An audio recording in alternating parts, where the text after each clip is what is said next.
तो कैसे उम्मीद है क्या अच्छे होंगे आप लोग का फिर से हमारे चैनल पर टारगेट तराजम पे स्वागत है दोस्तों। तो चलिए आज हम लोग बात करते हैं फिर आपका एक नेक्स्ट वीडियो है वह भी हमारा 7वां चरण शिक्षक बहाली को लेके है। तो 7वां चरण जो शिक्षक बहाली जो आने वाली है उसके बारे में उसके नियमावली को मैंने पढ़ा और उसके नियमावली जो है जो शिक्षक बहाली नियमावली 2020 है उसमें किन किन बातों को रखा गया है सरकार के द्वारा, क्या क्या क्राइटेरिया बताया गया है, क्या क्या एलिजिबिलिटी होना चाहिए आपको। आप अगर 7वां चरण में आपका एलिजिबिलिटी आपने चेक किया कि नहीं कि मैं उसके लिए एलिजिबल हूँ कि नहीं हूँ उस वैकेंसी के लिए 7वां चरण, ठीक है। आप लोगों को दिख रहा हो कि 6ठा चरण अभी कहीं कहीं नियोजन बहाली प्रक्रिया चल ही रही है। तो ये मार्च लास्ट तक जो है उसको ख़त्म कर लिया जाएगा। जैसे ही वो ख़त्म होगा और उसके बाद जो है न्यू मतलब वैकेंसी आपके सामने दिखेगा अप्रैल के लास्ट मंथ तक में, ठीक है। तो 7वां चरण आपको ये उसी के बारे में मैंने लाया है कि आपका एलिजिबिलिटी क्या क्या है, आपका जो है सर्टिफिकेट वगैरह जो आपने डिग्री लिया है, जो आपने ट्रेनिंग लिया है, उस सारी चीज़ों को आप जो है अपने पास जो है किस तरीका आप उस क्राइटेरिया को फुलफिल कर पा रहे हैं कि नहीं कर पा रहे हैं उसके बारे में हम यहाँ पे बात करेंगे। नहीं कि मैट्रिक में आपका कितना परसेंटेज होना चाहिए, इंटर में कितना होना चाहिए, नहीं ग्रेजुएशन में आपको कितना परसेंट होना चाहिए, या फिर ट्रेनिंग जो किए हैं शिक्षक प्रशिक्षण जो किए हैं उसमें आपका कितना परसेंटेज होना चाहिए तभी आप एलिजिबल होते हैं 7वां चरण में। तो ये सारी चीज़ों को बातों को मैं आज यहाँ पर रखूँगा और उसके बाद किस तरीका से जो है मेगा सूची आप तैयार किया जाएगा 7वां चरण में उसके बारे में फुल डिटेल या वीडियो उसी पे पूरी तरीका से डिपेंड रहेगा दोस्तों, ठीक है, वही टॉपिक पे। तो चलिए देरी न करते हुए शुरू करते हैं। आप हमारे चैनल पे अगर नए हैं तो सब्सक्राइब जरूर करें दोस्तों फॉर 7th फेज वैकेंसी के लिए, ठीक है। तो चलिए सबसे पहले बात करें कि 7वां चरण जो शिक्षक बहाली है या सबसे बिहार के आप अगर निवासी हैं, नहीं भारत के नागरिक और बिहार के निवासी हैं तभी ये आपके लिए है, ठीक है। अन्यथा अगर आप दूसरे स्टेट से हैं तो आपके लिए बहाली में आप भाग नहीं ले सकते हैं, ठीक है दोस्तों। तो चलिए तो सबसे पहले स्टार्ट करते हैं हम लोग हैं शिक्षक। बिहार में आप लोग को मालूम होगा कि 2 स्तर के शिक्षक बहाली की जाती है सरकार के द्वारा, जैसे अभी 6ठी चरण में चल भी रही है। एक होता है सामान्य शिक्षक और दूसरा होता है हमारा स्नातक शिक्षक या फिर उसको प्रखंड शिक्षक भी कहते हैं लोग, और एक कहते हैं पंचायत शिक्षक कहते हैं लोग, ठीक है। तो 2 तरह का शिक्षक हमको यहाँ पे बहाली होती है बिहार सरकार में और 2 तरह का शिक्षक यहाँ पे होती है। और तीसरा जो होता है वह हमारा होता है एस्टेट होता है, नहीं हायर स्कूल के 10+2 के लिए होता है। तो वो तो अभी नहीं है 7वां चरण में, लेकिन वो भी अब आएगी ही, उसका भी अभी कोर्ट में अभी स्टे लगा हुआ है, ठीक है। तो उसके चलते अभी रुका हुआ है। तो देखिए इसका भी वैकेंसी जो है आने वाली है और आ ही जाएगी अप्रैल तक में, आपको दिख जाएगा क्योंकि कोर्ट से ऑर्डर जो है लिया गया है और कोर्ट इसको जैसे ही ऑर्डर करता है क्लियरेंस देती है कोर्ट हाई कोर्ट, तो उसके बाद ये बहाली जो है आपके सामने दिखेगी। चलिए अब हम शुरू करते हैं पंचायत शिक्षक जिसको हम 1 to 5 या फिर सामान्य शिक्षक भी इसको हम कहते हैं, ठीक है।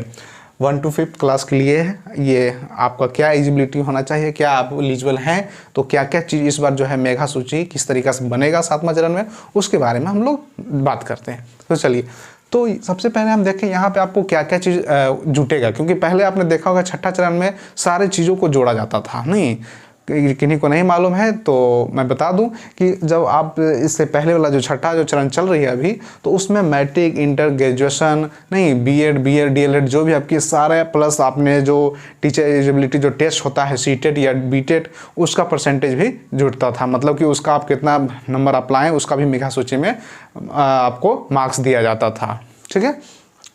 तो चलिए तो यहाँ पे 7वां चरण की बात करें तो यहाँ पे जो 7वां चरण जो नियमावली शिक्षक बहाली है 2020 का उसमें क्या चीज़ रखा क्या क्या चीज़ को बताया गया है, कैसे हमको तैयार किया गया है उसी के बारे में हम लोग बात करते हैं। तो सबसे पहले देखिए हम जो है 1 to 5 शिक्षक के लिए जो सुनिएगा 1 से 5 शिक्षक के लिए जो 1 to 5 में जो होंगे समान शिक्षक उनके लिए मैं पहले बता रहा हूँ, ठीक है। आपको कैसे अपना मेगा अंक निकालना है, घर पे बैठ के निकालना है। अगर आप हमारे वीडियो देख रहे हैं तो आप मैट्रिक इंटर और जो आपने ट्रेनिंग किया है तो उस सारी चीज़ को आप निकाल के रखना आपको है। आप बताइएगा कमेंट में आप अपना, ठीक है, कितना आपका मेगा सूची आया।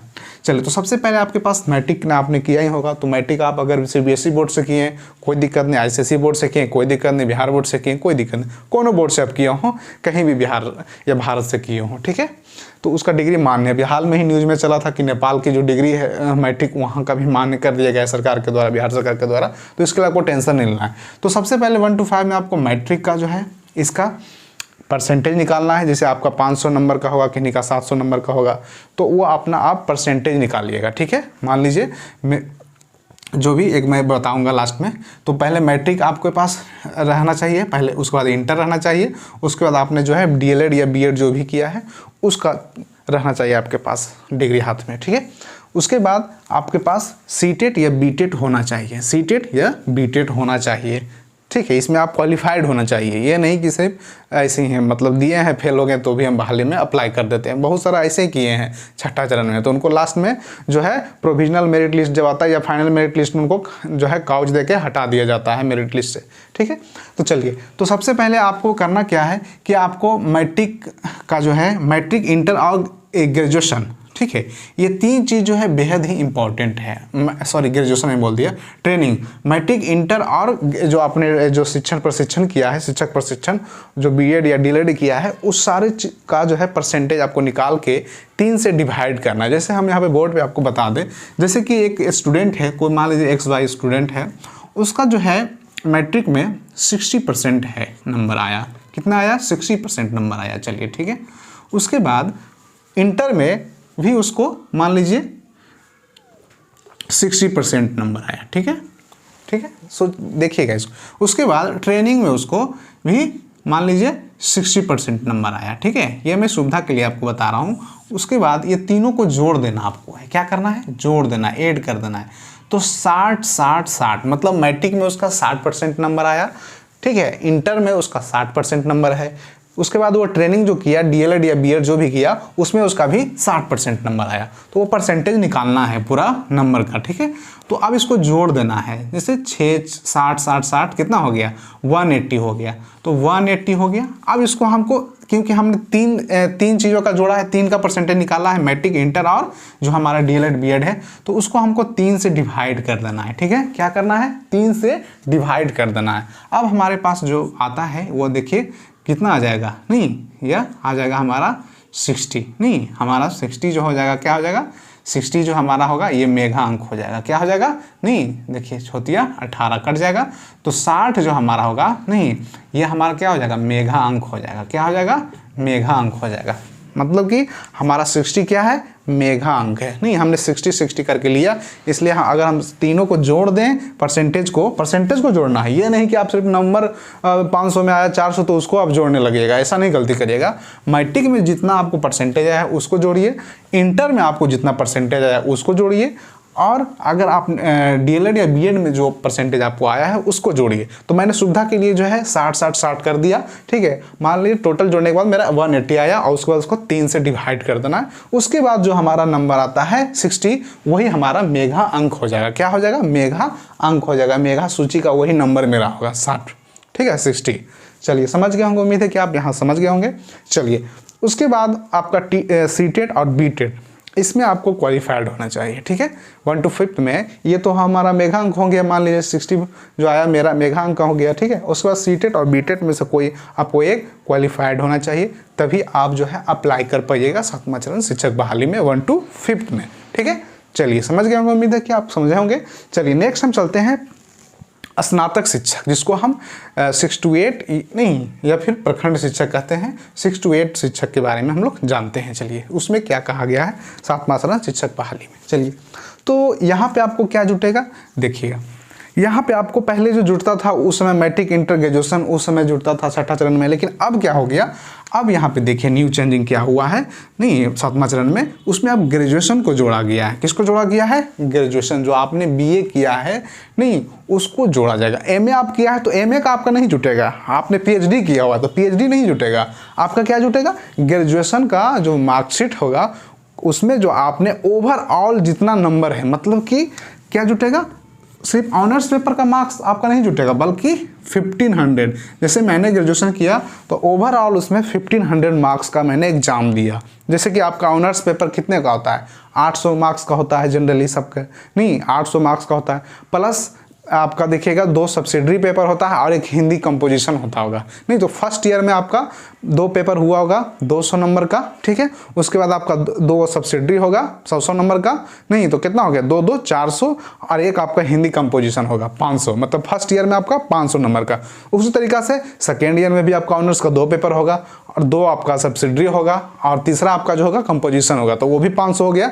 और थर्ड ईयर में भी 400 हमारा ऑनर्स होता है और इधर फिर हमारा जीएस हो जाता है 100 का नंबर का, ठीक है। तो 401 500, तो तीनों ईयर को आप जोड़िएगा तो 5 का 5 10, 5 दिया 1500, तो 1500 ओवरऑल मार्क्स में हमको जितना नंबर आया, ठीक है, जितना नंबर आपको आया, मान लीजिए कोई 1000 नंबर किसी को आया टोटल, ठीक है, या किसी को आया मान लीजिए 900 आया, 800 आया, तो ठीक है, तो उसका आपको परसेंटेज निकालना है। उसका क्या निकालना है? परसेंटेज निकालना है। उसका परसेंटेज कैसे निकालिएगा? मान लीजिए मेरा 800 आया और उसको 15 से डिवाइड कर देना है। क्या करना है? 15 से ओवरऑल, मान लीजिए मेरा 800 नंबर आया और तो ओवरऑल 1500 में, तो हमको कैसे परसेंटेज निकालेंगे ग्रेजुएशन का? तो 15 से हम डिवाइड करेंगे, जैसे कि हम यहाँ कैसे डिवाइड करते थे, नहीं परसेंटेज निकालेंगे 5 से डिवाइड करते थे, नहीं 500 नंबर का था, तो यहाँ 1500 नंबर का है, तो यहाँ हम 15 से डिवाइड करेंगे, ठीक है। तो यहाँ पर आप डिवाइड करिए, नहीं उसके बाद जो परसेंटेज आपका आएगा, मान लीजिए यहाँ पर कितना आएगा, 15 15 60 15 75, 15 पचे 75, नहीं 75 हो गया और यहाँ पे 5 बच गया, नहीं तो मतलब लगभग जो है 50% के ऊपर कुछ आएगा, ठीक है। तो इसको आप जब निकालिएगा तो ग्रेजुएशन का जो हमारा 1500 में से अगर 1000 आया तो 1000 से आपको डिवाइड करना है 15 में से, ठीक है, उसको आप निकालिएगा।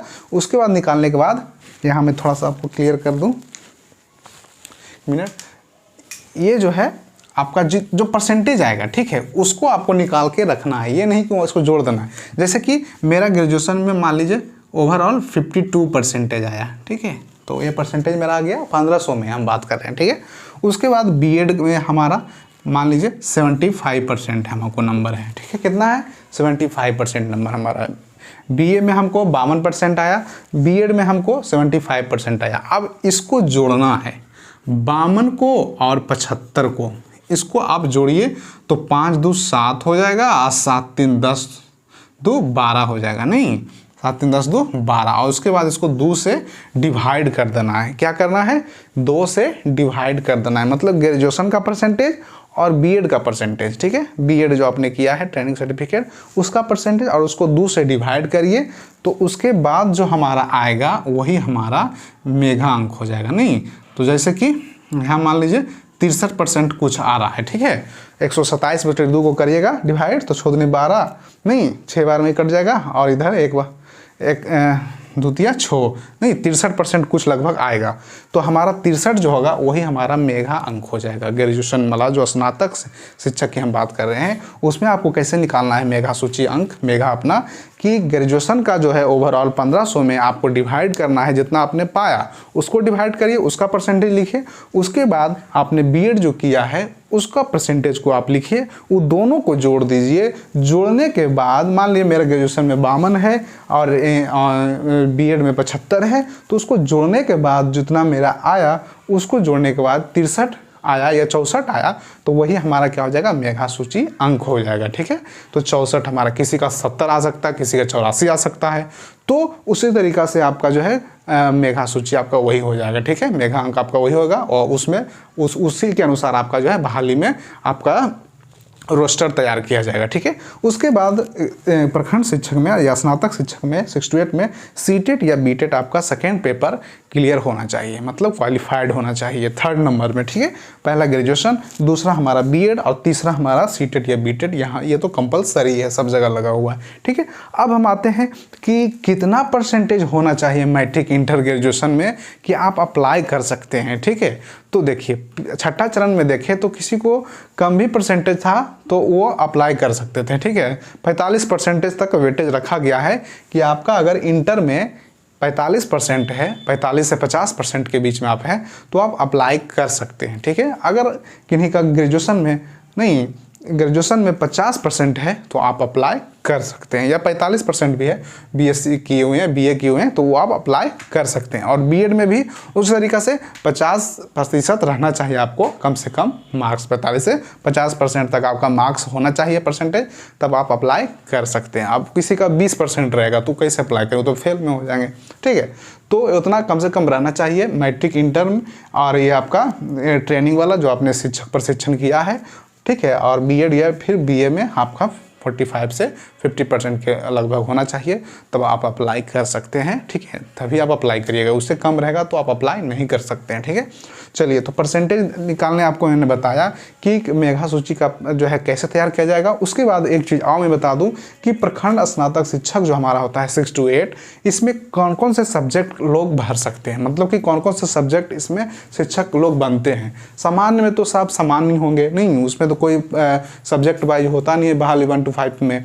6 to 8 में सब्जेक्ट वाइज बहाली होता है। ठीक है, तो 6 to 8 में मैथ्स का टीचर आप बन सकते हैं। आपका मैथ अगर है पेपर में, आपने ऑनर्स पेपर मैथ रखा है तो मैथ का आप टीचर बनिएगा, या आपका सब्सिडी मैथ रहा है। ठीक है, उसके बाद साइंस अगर आप हैं, बीएससी किए हुए हैं, नहीं फिजिक्स केमिस्ट्री में आपका है तो आप साइंस का टीचर बनिएगा 6 to 8 में। उसके बाद एसएसटी वाले हैं, नहीं सोशल साइंस वाले, सोशल साइंस के यहाँ पे टीचर होंगे। अगर आपने ज्योग्राफी या हिस्ट्री में से कोई एक सब्जेक्ट ऑनर्स रखा है, या फिर आपका सब्सिडी 2 साल सब्सिडी में हिस्ट्री या ज्योग्राफी में से कोई एक सब्जेक्ट है, तो आप एसएसटी का टीचर बन सकते हैं। ठीक है, उसके बाद लैंग्वेज में आते हैं। लैंग्वेज में बिहार में जो है, बिहार शिक्षक में लगभग 4 लैंग्वेज का बहाली होता है, नहीं 4-5, तो हिंदी हो गया, इंग्लिश हो गया, संस्कृत हो गया और उर्दू हो गया। नहीं बांग्ला की भी बात करता है, लेकिन पता नहीं बांग्ला क्या होती है कि नहीं, हम नहीं जानते हैं, लेकिन इतना तो जान रहे कि ये 4 चीज़ जो है हमारा है, हिंदी, इंग्लिश, संस्कृत और उर्दू। ठीक है, हिंदी, इंग्लिश, संस्कृत और उर्दू, ये हमारा जो है मेनली जो लैंग्वेज टीचर होते हैं, ये बहाली यहाँ पे होती है बिहार में। ठीक है, तो इंग्लिश हिंदी वाले, जो हिंदी से आपने किया है ग्रेजुएशन, तो हिंदी वाला अप्लाई करिए। इंग्लिश वाले, या फिर आपने हिंदी सब्सिडी आप कर रहा है, ठीक है, इंग्लिश वाले अगर आपका इंग्लिश ऑनर्स रहा है या फिर सब्सिडी में रहा है तो आप अप्लाई कर सकते हैं। संस्कृत वाले, संस्कृत आप 3 साल पढ़े हैं तो अप्लाई कर सकते हैं। उर्दू वाले उर्दू के शिक्षक हो सकते हैं 6 to 8 में। तो ये था हमारा सब्जेक्ट जो जिसमें आप शिक्षक बनेंगे, और 1 to 5 में जो है सामान्य शिक्षक बनेंगे आप। ठीक है, तो इस तरीक़ा से मैंने एक पूरा पैकेज आपके लिए लाया 7वां चरण शिक्षक बहाली का। बहुत सारा डाउट को मैंने यहाँ पे क्लियर किया। फिर भी अगर कोई डाउट आपका रह गया होगा तो आप कमेंट सेक्शन में ज़रूर लिखें दोस्तों, ज़रूर बताएं क्या प्रॉब्लम है, क्या दिक्कत है। आप अपना क्वेरी कमेंट में लिखें, मैं उसको सॉल्व करने के हमेशा तत्पर रहूँगा दोस्तों। तो ठीक है, तो मिलते हैं फिर नेक्स्ट वीडियो में, तब तक बने रहे हमारे चैनल पर। धन्यवाद दोस्तों, नमस्कार, जय हिंद।